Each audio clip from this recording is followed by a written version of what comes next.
இன்னைக்கு 8 மணி நேரம் வேலை செய்வதற்கு பின்னாடி ஒரு பெரிய வரலாறே இருக்கு தெரியுமா?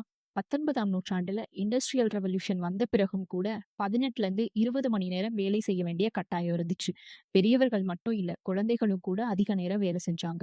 இதற்கு எதிரா 1886 மே 1 அன்னைக்கு அமெரிக்காவோட சிக்காகோ நகர்ல வேலை நேரத்த 8 மணி நேரமா குறைக்கணும்னு ஒரு பெரிய போராட்டமே நடத்தப்பட்டுச்சு. அந்த போராட்டம் ஹேமார்கெட் வன்முறையா முடிஞ்சது. ஆனா அந்த போராட்டம் தான் தொழிலாளர்கள் உரிமைக்கு ஒரு பெரிய திருப்புமுனையா அமைஞ்சது.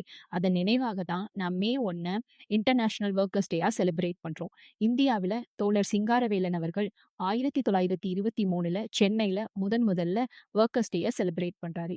இன்னைக்கு நாம அனுபவிக்கிற அனைத்து தொழிலாளர் உரிமைகளுக்கும் அவர்களோட போராட்டத்தின் பலன் தான்.